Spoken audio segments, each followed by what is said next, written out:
안녕하세요, 이 팀장입니다. 지난 시간에 이어 오늘은 이 팀장이 수시 기초 강의 콘텐츠 2편으로 수시 입시에서의 핵심 용어에 대해 마저 정리하려 합니다. 대입 관련 용어를 모른다면 정보를 받아들이는 것에 한계가 있는 만큼 대입을 준비할 때 시작이 단어를 공부하는 것에서부터라고 말할 수 있겠습니다. 따라서 지난 입시 핵심 용어 총정리 콘텐츠 1편뿐 아니라 오늘 이 콘텐츠를 꼼꼼히 정독하실 것을 추천해드립니다. 그러면 바로 시작해보도록 하겠습니다. 오늘 콘텐츠에서 첫 번째로 다룰 입시 용어는 평가 요소와 관련한 단어들입니다. 대학이 여러분들을 평가할 때 활용하는 요소들과 관련한 단어들이라는 뜻입니다. 먼저 정량평가와 정성평가의 뜻은 정량과 정성이라는 단어를 통해 알 수 있습니다. 정량은 양, 정성은 성질을 통해 정한다는 뜻으로 내신 성적과 같이 정확한 데이터가 있고 점수를 통해 확실하게 평가할 수 있는 평가는 정량평가, 입학사정관이 여러분이 생활기록부를 해석하고 면접을 실시해 점수를 부여하는 것처럼 주관적인 평가는 정성평가에 해당합니다. 보통 학생부 교과전형 및 논술전형, 그리고 정시모집은 정량평가, 학생부 종합전형은 정성평가에 해당합니다. 최근에는 건국대학교나 동국대학교처럼 학생부 교과전형에서도 서류평가를 실시해 정량평가와 정성평가를 둘 다 시행하는 대학이 늘어나고 있습니다. 다만 이 건국대학교나 동국대학교 학생부 교과전형은 각각 6등급, 4등급까지 내신을 가진 학생이 1등급 학생과 거의 같은 수준으로 평가받을 수 있을 만한 내신 페널티 방어 시스템을 가지고 있기 때문에 실질적으로 서류평가의 영향력이 매우 유의미하다는 점에 주의하시기 바랍니다. 각 대학의 N등급 페널티 방어 시스템에 대해서는 이 팀장이 메이저 리서치 블로그 포스팅에 링크를 걸어둔 이전이 전형계획 분석 콘텐츠에서 석 소장님이 매우 자세히 다루어 주셨으니 해당 콘텐츠를 참고해보시면 도움이 되실 것입니다. 그리고 학생부 종합전형의 경우 아쉬운 내신 점수를 비교과로 커버할 수 있다 이 차원을 넘어서 내신을 보지 않는다고까지 해석하시는 경우가 있는데 이는 당연히 사실이 아닙니다. 학생부 종합전형에서도 학업 역량을 보는데 실제 세부평가 요소를 보시면 그중 학업 성취도가 들어가 있는 경우가 많습니다. 또 똑같은 활동이 있다고 해도 내신에 따라 그 신뢰도는 달라질 수 있습니다. 예를 들어 극한이 정의에 대해 학문적 호기심이 심화하여 입실론 델타를 탐구했다는 내용이 있는데 수학 성적이 1등급인 학생은 그러려니 할 수 있지만 수학 성적이 4등급인 학생이라면 입학사정관이 활동이 진위에 대해 의문을 품을 수 있겠죠. 따라서 학생부 종합전형은 정성평가 위주의 전형이기는 하지만 정량평가 점수 역시 고려할 필요가 있고 실제 메이저 리서치 전략 솔루션 때도 학기별, 과목별, 정량평가 성적 등등 고려하는 요소가 상당히 많습니다. 그리고 모집 요강에서 전형 방식에 대한 설명을 읽어보다 보면 환산점수라는 단어가 있는데 환산점수는 대학 자체의 반영 방식을 통해 산출한 점수입니다. 학생부 교과 전형을 예시로 들면 똑같이 내신 등급을 통해 평가하더라도 각 등급이 몇 점으로 들어가냐는 학교마다 다릅니다. 그런 만큼 특히 학생부 교과 전형에 지원하실 때는 러프하게 내신 등급만 계산하시기보다 환산 점수를 산출해 보셔서 지난 입시 결과와 성적을 비교해 보시는 것을 추천해 드립니다. 그리고 학생부 교과 전형에 대해 이야기할 때 주요 교과, 전 교과라는 단어를 활용하곤 하는데 주요 교과는 주로 국영수사과를 의미합니다. 인문계열은 국영수사, 자연계열은 국영수가를 주요 교과로 보기도 하고요. 전 교과는 말 그대로 기술과정이나 일본어 원 등의 과목까지 등급이 산출되는 전체 교과를 의미합니다. 입시 핵심 용어 총정리 콘텐츠 1편에서도 말씀해드렸지만 주요 교과라고 해서 국영수를 의미하는 것이 아님에 주의하시기 바랍니다. 학생부 교과 전형에서 주요 교과 성적만을 반영하는 경우도 있고 전 교과의 성적을 반영하는 경우도 있으며 심지어는 동국대학교처럼 성적이 잘 나온 상위 10과목의 성적만 반영하는 등 학생부 교과 전형에서의 성적 반영 방식은 다양하니 지원 대학이 학생부 교과 성적 반영 방식을 철저히 체크하시기 바라겠습니다. 그리고 수능 최저학력 기준은 대학에서 지원자들이 맞출 것을 요구하는 최저한의 수능 등급입니다. 우리 대학에 들어오려면 이 정도 수능 등급은 맞아줘야 한다 하는 기준으로 보시면 됩니다. 보통 몇 개 영역하 몇 등급 정도로 수능 최저학력 기준을 설정하는 것이 일반적이며 예를 들어 경희대학교 학생부 교과 지역균형 전형의 수능 최저학력 기준은 국수형 탐 중 2개 영역하 5등급 이내 탐구 2과목 평균인데 이는 국어, 수학, 영어 탐구 교과 중에서 성적이 제일 잘 나온 2개 교과의 등급을 합쳤을 때 5등급 안쪽이어야 하고 탐구 영역이 성적을 반영할 때는 탐구 2과목이 평균 성적을 반영한다는 뜻입니다. 국어, 수학, 영어, 과탐 2개의 등급이 3, 4, 3, 2, 4라고 가정했을 때 탐구 2과목의 평균 등급은 3등급이고 어떤 영역이 성적을 합쳐도 5등급이 나오지 않기 때문에 이 학생은 경희대학교 학생부 교과 지역균형 전형의 수능 최저학력 기준 2합 5를 만족하지 못한 것입니다. 2합 5뿐 아니라 3합 7, 메디컬의 경우 4합 5 등등 몇 개 영역이 합조건을 요구할지는 대학 및 학과 그리고 전형별로 다양합니다. 또 반드시 몇 개 영역하 몇 등급 이내의 형태로 수능 최저학력 기준이 제시되는 것은 아니며 서강대학교 국수영탐 중 3개 영역 각 3등급 이내 탐구 상위 한 과목처럼 수능 응시 영역의 성적이 몇 등급 이내일 것을 요구하는 조건도 있습니다. 이전에는 보통 수능 최저학력 기준을 충족할 때 자연계열의 경우 수학 영역은 미적분기하, 탐구 영역은 과학탐구로 응시 과목을 제한해두곤 했습니다. 그렇지만 2025학년도에 여러 대학에서 자연계열에서의 수능 응시 과목 지정을 폐지하고 있어서 2025학년도 입시부터는 확률과 통계 및 사회탐구를 응시해 수능 등급을 확보하려는 소위 확통런 및 사탐런 수험생들도 생기고 있다는 점을 알려드립니다. 여전히 서울시립대학교나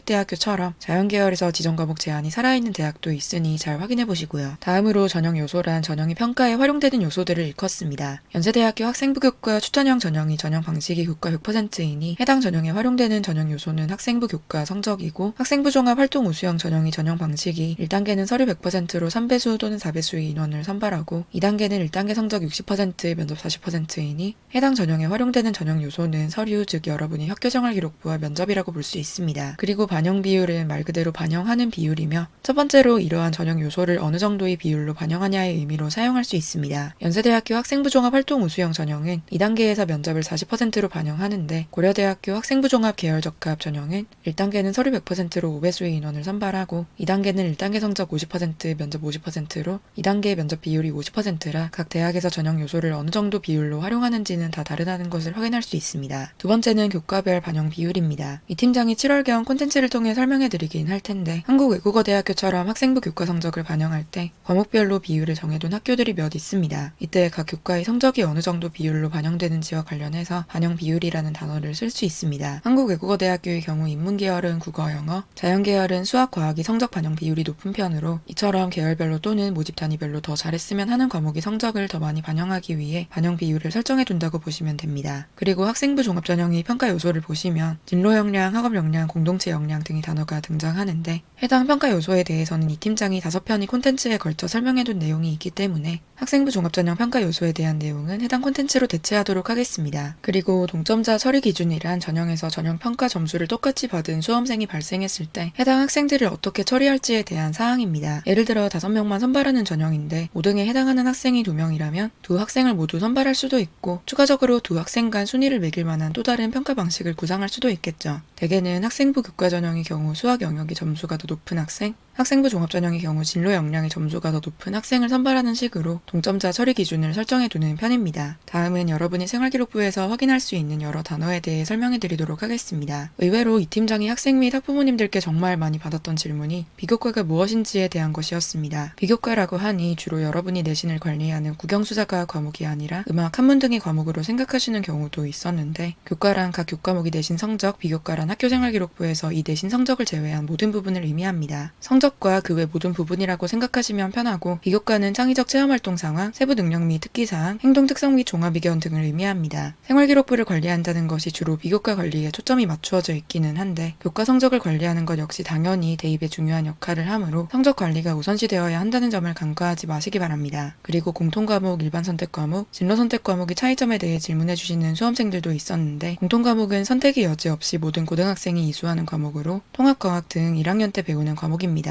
일반 선택 과목은 여러분이 주로 2학년 때 그리고 3학년 때도 이수하는 과목으로 독서, 수학, 투 등이 있습니다. 일반 선택 과목이라 여러분이 선택을 할 수 있는 과목이기는 한데, 사실상 탐구 영역이나 3학년 때 수학 정도를 제외하고는 거의 선택권이 없기는 합니다. 진로 선택 과목은 기하, 물리학, 투처럼 여러분이 진로와 관련하여 직접 선택하여 수강할 수 있는 과목입니다. 성적도 진로 선택 과목란으로 따로 분리되어 나오며 등급제가 아니라 ABC 성취도 및 비율로 성적이 나와서 성적 체계도 다릅니다. 또 교과학습 발달 상황란에서 성적 자료를 보시다 보면 단위수라는 단어를 확인하실 수 있을 텐데, 단위수란 해당 교과목이 주당 수업 시간입니다. 확률과 통계 과목이 단위수가 4라면 일주일에 4번 확률과 통계 수업을 듣는 것입니다. 학생부 교과 전형에서 보통 이수 단위를 적용하므로 이수 단위가 높은 과목이 내신 성적이 좋은 것이 학생부 교과 전형 성적 산출에서 유리합니다. 그리고 원점수는 시험 수행평가를 모두 조합해서 여러분이 100점 만점 중 몇 점을 취득했는지에 대한 실제 점수입니다. 생활기록부에는 소수점은 반영되지 않습니다. 그리고 표준편차에 대해 자세히 설명하면 갑자기 확률과 통계 수업 시간이 되니 생략하고, 어떤 과목에서 학생들이 점수가 얼마나 흩어져 있는지에 대한 지표가 표준편차입니다. 표준편차의 값이 작을수록 학생들 간 내신 간격이 촘촘하다는 뜻으로 보통 학생들이 학업 역량이 높은 학교에서 주로 표준편차의 값이 작은 것을 확인할 수 있습니다. 고교 블라인드가 되고 있기는 하지만 이 표준편차 지표를 통해 학교의 수준이 어느 정도인지를 가늠할 수 있기도 하고요. 그리고 비교과 중 가장 대표적으로 언급되는 세특은 세부 능력 및 특기사항이 줄임말로 과목별로 선생님들께서 여러분들이 수업 태도, 수업 시 한 활동 및 제출한 보고서, 성적 등에 대한 사항을 종합적으로 기록한 영역입니다. 단순 단순히 어떤 활동을 했고 무슨 과제를 제출했는지에 대한 나열식 서술보다 여러분이 특정 활동을 통해 무엇을 배우고 느꼈으며 이를 진로와 어떻게 연계하였는지에 대한 자세한 서술이 대입에 있어 유리합니다. 그리고 창체는 창의적 체험활동 상황이 줄임말로 교과 수업 이외의 활동들입니다. 자율활동, 동아리활동, 봉사활동, 진로활동이 있으며 봉사활동은 여러분이 대입에 따로 반영되지는 않습니다. 간혹 세특과 창체를 혼동하시는 경우가 있는데 세특은 여러분이 교과 수업에 관련된 내용이고 창체는 학급 특색 활동이나 동아리 활동처럼 교과과정 이외의 활동들입니다. 창체와 관련해서는 특히 자율활동의 인권교육이나 심폐소생술 교육 같은 필수 이수 교육들이 나열식으로 서술된 경우가 많은데 해당 활동이 창체에서 차지하는 비중을 줄이거나 소아와 성인의 심폐소생술 차이에 대해 추가 탐구하는 등 진로와 연계하여 활동의 깊이를 더하시면 좋을 것입니다. 또 행특은 행동특성 및 종합의견이 줄임말로 여러분이 전반적인 학교생활 태도 등에 대해 담임선생님이 써주시는 생활기록부의 영역입니다. 행특은 비교과 중에서 그 영향력이 과소평가되는 감이 없지 않아 있는데 단순히 리더십이 있다는 서술보다 특정 일화를 담는다거나 창체 및 세특에서 미처 담지 못했던 내용을 서술하는 용도로 행특을 활용할 수 있습니다. 그 다음으로 다룰 입시 용어들은 입결, 즉 입시 결과와 관련한 용어들입니다. 일단 입결이라는 용어 자체가 생소하실 학생 및 학부모님들께서도 계실 테니 말씀해드리자면 입결은 입시 결과의 줄임말로 해당 대학이 각 모집 단위에 합격한 학생들이 어느 정도의 성적대를 가지고 있는지를 담고 있는 자료입니다. 수험생들은 입결 자료를 확인하면서 본인이 어느 정도의 대학 그리고 학과에 진학할 수 있을지 가늠해 볼 수 있습니다. 입결 자료를 볼 때 나오는 용어 중에서 첫 번째로 경쟁률에 대해 잘 모르실 수험생들은 거의 없으실 테지만 경쟁률이 4대 1이라면 4명 중 1명만 뽑힌다는 뜻입니다. 학생들이 선호하는 학과들이 경쟁률이 보통 높고 입결이 예년에 비해 낮게 잡힌 학과의 경우 그 다음 해에 경쟁률이 높아질 수 있습니다. 그리고 실질 경쟁률은 실질적인 경쟁률을 의미합니다. 예를 들어 수능 최저학력 기준이 있는 전형은 수능 최저학력 기준을 충족한 인원들끼리의 경쟁이기 때문에 전체 지원자를 대상으로 하는 것이 아니라 수능 최저학력 기준을 충족한 인원만을 대상으로 산출한 경쟁률이 실질 경쟁률에 해당합니다. 또는 면접이 있는 전형의 경우 면접에 결시한 인원을 제외하고 산출한 경쟁률이 실질 경쟁률입니다. 그리고 지난 콘텐츠에서 충원 합격에 대해 설명해 드렸는데 최초 합격자들이 타 대학으로 빠져나갈 것을 대비해 최초 합격자들 이후에도 미리 합격 순번을 결정해 두며 이에 따라 최초 합격을 하지 못한 수험생들이 받는 번호를 예비번호라고 부릅니다. 예비 2번이라면 전형 합격자들을 줄 세웠을 때 본인보다 앞순위 2명의 합격자가 빠져나갈 시 충원 합격을 할 수 있다는 뜻입니다. 그리고 이 충원 합격 번호가 몇 번까지 돌았는지, 즉 몇 명이 충원으로 인해 합격을 했는지를 나타내는 지표가 충원 인원입니다. 다음으로 최종 등록자는 최초 합격자들이 빠져나가고 충원 합격까지 마무리된 이후에 실제로 그 모집 단위에 등록을 한 인원을 의미합니다. 최초 합격자와 충원 합격자가 섞여 있겠죠. 그리고 합격자는 실제 등록 여부와 무관하게 최초 합격이든 충원 합격이든 합격을 받아본 수험생들을 의미합니다. 학교별로 입결을 공개할 때 최초 합격자, 최종 등록자, 그리고 전체 합격자들 중 어떤 집단이 내신을 공개하는지는 모두 다른데 이들 간의 내신 성적에는 차이가 있을 수밖에 없기 때문에 입결을 확인하실 때 이러한 사항을 잘 체크하셔야겠습니다. 그리고 50% 컷 성적이나 70% 컷 성적 지표에 대해서도 이 팀장이 여러 입결 분석 콘텐츠를 통해 자주 설명해드렸는데 최종 등록자들이 50%컷 성적은 최종 등록자들을 10명이라고 가정하고 줄을 세웠을 때 5등에 70%컷 성적은 7등에 해당하는 학생의 성적을 의미합니다. 최종 등록자들 간 성적 편차가 어떻게 되는지는 해당 지표만을 통해 확인할 수 없기 때문에 최종 등록자들이 내신 평균 성적 그리고 입학처에서 제공을 한다면 최종 등록자들이 내신 분포표까지 종합적으로 고려하시는 태도가 필요합니다. 그리고 간혹 특정 학과의 입결이 펑크났다 혹은 폭발했다는 용어를 쓰기도 하는데 펑크란 예상치보다 낮은 입결이 형성되었다는 의미고 폭발은 반대로 수험생들이 엄청나게 밀려드는 등의 이유로